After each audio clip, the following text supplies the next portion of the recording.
నేనంటే BRS party లేను, నేను ఏ పార్టీకి సపోర్ట్ చేయదలుచుకోలేదు కాబట్టి నేను దూరం ఉన్నా. హరీష్ రావు కూడా అదే ఆన్సర్ చెప్పారట, మీ ఇష్టంపై ఎవరికైనా వేసుకొని అన్నారట. అంతకన్నా ముందేం చేసిర్రు హరీష్ రావు గారు అంటే బీఆర్ఎస్కి మోసం చేసినట్టే కదా. అంతకన్నా ముందేం చేసిర్రు హరీష్ రావు గారు ఎలక్షన్ పెట్టక ముందే ఇవోగి పలానా క్యాండిడేట్ని పెడితే మీకు సపోర్ట్ చేస్తా కాంగ్రెస్ కానీ చెప్పపిరట పైకి, వాళ్ళు వద్దన్నారట. అన్నాక ఈయన సైలెంట్ అయిపోయి అంటే గమ్మత్ ఏముంటుంది హరీష్ రావు గారిది అంటే తెలియడానికి టైం పడుతుంది. ఎందుకంటే ఇవాళ వారి అన్ఫార్చునేట్ వారి తండ్రి గారు చనిపోయినారు. అయితే వారు లోపల ఉన్నారు ఇంట్లో. అక్కడి నుంచి కూడా ఎలక్షన్ అవుతున్న సమయంలో టెలికాన్ఫరెన్స్లు అవి పెట్టి మాట్లాడారు.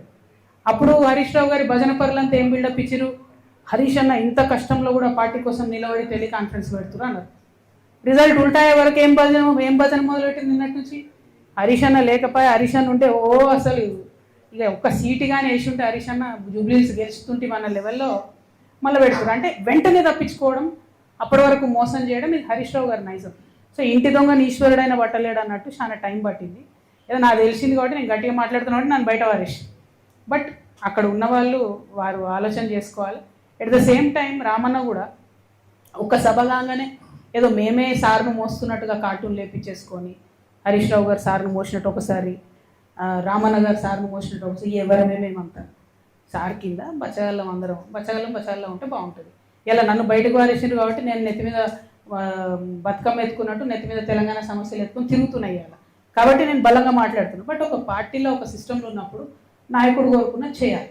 వీరేం చేస్తున్నారు, సభ సక్సెస్ చేయగానే రామన్న నెత్తి మీద సార్ పెద్ద సార్ ఫోటో పెట్టి నేనే మోసినా అని ఆయన వేసుకున్నాడు కార్టూన్. తెల్లారి ఈయనేం చేసిండు హరీష్ అన్న, వి ప్రకాష్ లాంటి వాళ్ళని కొంతమందిని పెట్టుకొని అసలు హరీష్ లేకపోతే కేసీఆరే లేడు, హరీష్ లేకపోతే తెలంగాణ ఉద్యమమే లేదు. ఏంది ఇది అవసరమా? ఇప్పుడు ఇక్కడ పద్మదేవేందర్ రెడ్డి గారు ఉన్నారండి. వీరు 2009లో ఎక్కడున్నారండి? కేసీఆర్ గారి మీద నాకు గుర్తుంది, 2 చేతులతోని దుమ్మెత్తి పోసి పార్టీని ఇడిచిపెట్టి వెళ్ళిపోయింది. ఆమె టికెట్ ఇవ్వకపోతే మేడము వెళ్ళిపోయినరా. మళ్ళా జర ఉద్యమం గట్టిగా ఈ సార్ దీక్ష చేయగానే ఎట్లొచ్చింది వాపస్? ఎవరు సపోర్టు మేడంకి, ఆ దేవేందర్ రెడ్డి అన్నకి? హరీష్ రావు గారు కదా. మరి జిల్లాలో ఒకే సపోర్ట్ ఉన్నారు, తీసుకొచ్చిరు. ఇక్కడ వింటుంటే అసలు ఎంత గవర్నమెంట్ వస్తుంటే అవి నాకు కొన్ని చెప్పబుద్ధి అయితే లేదు. ఒక్కొక్క ఉద్యోగం ఇస్తామని 2 లక్షలు తీసుకుంటారా, 3 లక్షలు తీసుకుంటారా? అన్ని మెదక్ల పనులు పెండింగ్ ఉంటాయా? మరి అట్లాంటి నాయకుల్ని సపోర్ట్ చేయొచ్చా బీఆర్ఎస్ నుండి? ఆనాడు ఆ మేడం టీఆర్ఎస్లోకి వెళ్ళి బయటకు పోయి కేసీఆర్ గారి మీద 2 చేతులతో దుమ్మేసిపోతే ఆమెకు సపోర్ట్ చేసింది ఎవరండి? ఆ రోజు ఇటుపక్క పద్మకు ఓడిపోతుంది, అటుపక్క వైపీఆర్ అఫీషియల్ టీఆర్ఎస్ క్యాండిడేట్ ఓడిపోతాడు, ఇంకో మంచి గెలుస్తాడు. హౌ సపోర్ట్ చేయలేదా హరీష్ అన్న? అసలు చేస్తున్నాడు ఆయన. నేనేమంటున్నా అంటే ఫైట్ ఉంటే స్ట్రేట్ ఫైట్ చేయాలి. ఇప్పుడు నన్ను బయట వారేసిరు, నేను సింపుల్గా ఏం చేసిన, సరే పోయి నన్ను బయట వేసిరు, నాకు తెలిసిన కాడికి నేను ప్రజా సమస్యల మీద ఎత్తుకొని తిరుగుతా అంటాను. అట్లా స్ట్రేట్ ఫైట్ చేయాలి. లేదు, మోసపూరితమైన ఫైట్ చేస్తారు కాబట్టి నేను ఒకటే అంటున్నా, ఒక పక్క రామన్న సోషల్ మీడియా ట్విట్టర్ ఇడిచిపెట్టి గ్రౌండ్లోకి రావాలి, వస్తే బాగుంటుంది ప్రజలకు. ఇంకో పక్క హరీష్ అన్న మోసం చేయడం బంద్ చేసి నువ్వు కృష్ణునివా నువ్వు అర్జున్వా ఏందో డిసైడ్ చేసుకొని ఆ పాత్ర ఏందో స్ట్రేట్ ఫార్వర్డ్ చేయాలి. వీళ్ళు పేరుకు కృష్ణార్జునాలు పెట్టుకుంటారు, ఒకరి మీద ఒకరిని బాణం వేసుకుంటే పాపం బలేది ఎవరే, టీఆర్ఎస్ కార్యకర్తలు కదా. ఇప్పుడు నిన్న నిజంగా చెప్తున్నా, నేను వచ్చి మెదక్ జిల్లాలో ఉన్నా అంటే జూబ్లీహిల్స్ ఎన్నికల తర్వాత కొన్ని వేల మంది బీఆర్ఎస్ కార్యకర్తలు, కొన్ని వేల మంది నేను చెప్తున్నా, అక్క మీతో ఉంటాం, మీతో వస్తాం, వీళ్ళు నమ్ముకుంటూ ఉండలేరు. నేను కూడా చెప్తున్నా, తమ్ముళ్ళు మీరు వీళ్ళిద్దరు నమ్ముకుంటే వాళ్ళు ఒకరినొకరు బాణాలు వేసుకుంటే సరిపోతుంది. పక్కోని మీద వేయరు, పక్కపాటోని మీద వేయరు, మనోళ్ళనే. అరే ఇక్కడ నిన్న నేను ఒకరింటికి పోతే పాపం ఆయన పక్కకు పిలిచి చెప్తున్నాను, అక్క ప్లీజ్ మీరు నమ్మకండి, వీళ్ళు మన పార్టీకి చేస్తలేరు పని అంటే, నేనే లేను కదా పోయి పార్టీలు అంటే, లేదక్క మేము మీతోనే ఉంటాం, పార్టీ కార్యకర్తలకు మాత్రం ఏమాత్రం లాభం జరగలే అని చెప్తున్నాను. ఎవరండి ఈ జగదీష్ రెడ్డి ఎవరు చెప్పు, ఈ ప్రశాంత్ రెడ్డి ఎవరు చెప్పు, ఈ మదన్ రెడ్డి గారు ఎవరు, నిరంజన్ రెడ్డి గారు ఎవరు? ఏముండే వాళ్ళకు ఇప్పుడు ఎట్లున్నారు వాళ్ళు?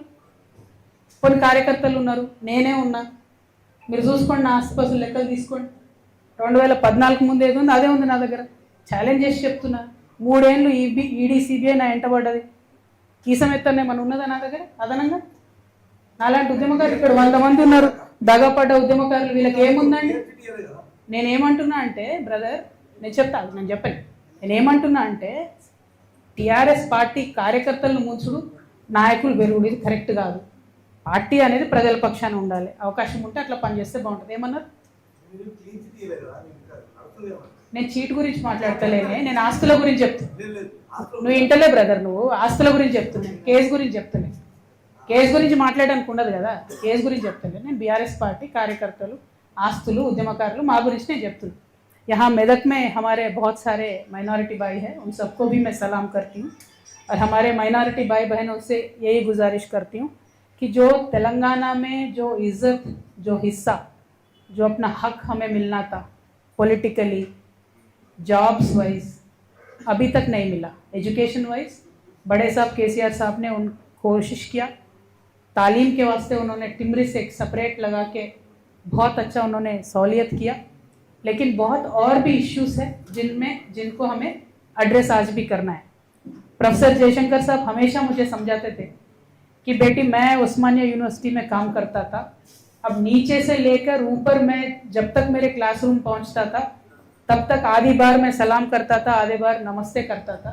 उतने सारे एम्प्लॉयज़ माइनॉरिटी के गवर्नमेंट में थे, हुकूमत में थे, लेकिन आज वो 5% से भी कम हो गए. तो उनके हक के वास्ते आपको लड़ना है, ये हमेशा सीख मुझे प्रोफेसर जयशंकर साहब देते थे. अब उनके बताए हुए रास्तों पे केसीआर साहब के इंस्पिरेशन से मैं तेलंगाना के अवाम के लिए काम करने के लिए निकली हूँ. लेकिन आज मैं बीआरएस पार्टी में नहीं हूँ. तेलंगाना जागृति एक इंडिपेंडेंट ऑर्गेनाइजेशन है. इंडिपेंडेंटली तेलंगाना की बिटिया आपके सपोर्ट चाहते हुए सारे प्रदेश, सारे डिस्ट्रिक्ट्स में मैं जा रही हूँ. डिस्ट्रिक्ट में जितने भी आप हमारे मसाइल है उनको हुकूमत को बता के एक सोल्यूशन निकालने के लिए मैं मेरा कोशिश कर रही हूँ. और ये कोशिश तभी कामयाब होगा जब मैं आवाम के दरमियान रहूँगी. तो इसीलिए मैं आवाम के दरमियान आई हूँ, आपकी मदद चाहती हूँ.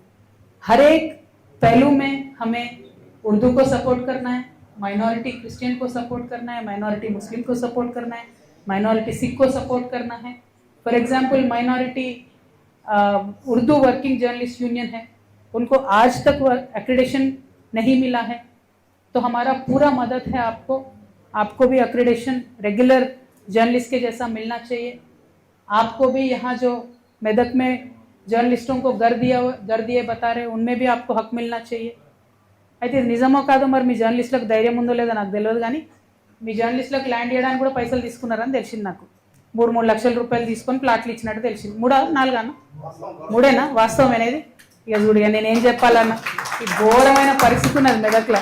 మాకు దూరం నుంచి చూసి మెదక్ అంటే చాలా గ్రేట్ ఉంటుంది, అసలు మేరు పర్వతం అనుకున్నాను నేను. మేలిమయ్యుండు పొట్ట విప్పి చూస్తే పురుగులు ఉన్న కథ ఉంది ఈడ చూస్తే. బట్ ఏమైందన్న,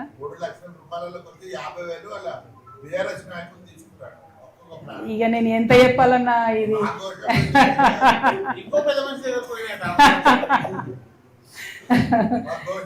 ఏమైందో నాకు తెలియదు, కానీ పట్టాలు కూడా ఆపి అయ్యకపోతే ఇక మీరు జర్నలిస్ట్లే అడగకపోతే నేనేం అడగాను మీ తరఫున,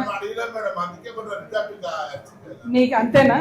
ఓకే, అయితే మిమ్మల్ని నేను కోరేది ఒకటే, ఈ విషయాలు ఈ వాస్తవాలు గమనించుకొని ఇప్పటికన్నా ప్రతిపక్షంలో ఉన్న బీఆర్ఎస్ పార్టీ బాగుపడితే మంచిది.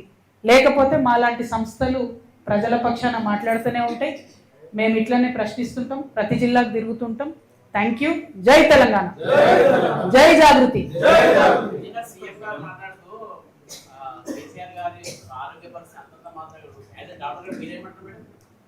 కేసీఆర్ గారు మంచిగా ఉన్నారు, చాలా బాగుంటారు. సీఎం గారికి ఏదో ఆశ, పాపం కేసీఆర్ ఆరోగ్యం బాగాలేదు, ఆయన బయటకు రాకపోతే ఈయనకేదో మళ్ళీ రాజకీయంగా లాభం అయితే అంత సీన్ లేదు.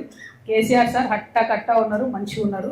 సార్ బయటకు వచ్చినప్పుడు సీన్ వేరే రకంగా ఉంటుంది, అది వేరే, అది పక్కకు పెడదాం. ముఖ్యమంత్రి గారు ఆశలేమి చెల్లుబాటు కావు, అది పక్కన పెట్టేద్దాం. కానీ ఎవరైతే ఈ హరీష్ అన్న కేటీఆర్ అని ఉన్నారో వాళ్ళు సార్ కళ్ళకు గంతలు కట్టి అరాచకాలు చేస్తున్న ఈ నాయకులందరినీ కూడా సేఫ్ గార్డ్ చేస్తున్నారు. అది కరెక్ట్గా మనము కార్యకర్తలు కాపాడుకోవాలి, నాయకులను కాదు. ఆ విషయం వారు గమనించుకుంటే బాగుంటుంది.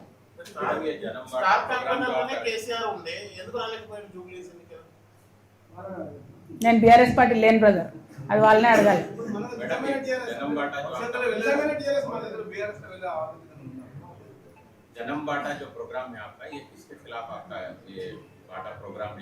मेरे सिर्फ मसाइलों के खिलाफ है, पॉलिटिकली किसी के खिलाफ भी प्रोग्राम नहीं है.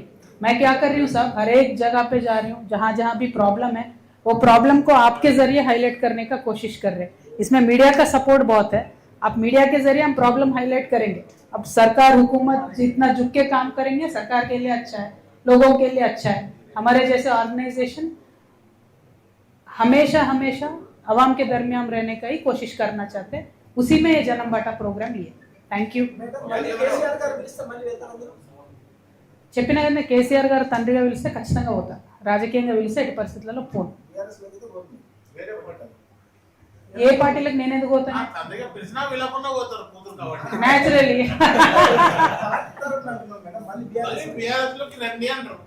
నేనేమంటున్నా బ్రదర్ అంటే, అసలు ఫస్ట్ బీఆర్ఎస్ నుంచి వచ్చినటువంటి నాయకులు, బీఆర్ఎస్ నుంచి గెంటివేయబడ్డటువంటి నాయకురాలిగా బీఆర్ఎస్ లో ఉన్నటువంటి లోటుపాట్లని చెప్తున్నాం।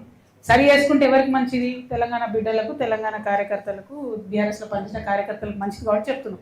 సరి చేసుకోలేదు అనుకోండి, జూబ్లీహిల్స్ లాంటి రిజల్ట్ రిపీట్ అవుతూ ఉంటుంది, దానివల్ల నష్టం ఎవరికి? తెలంగాణ ప్రజలకి।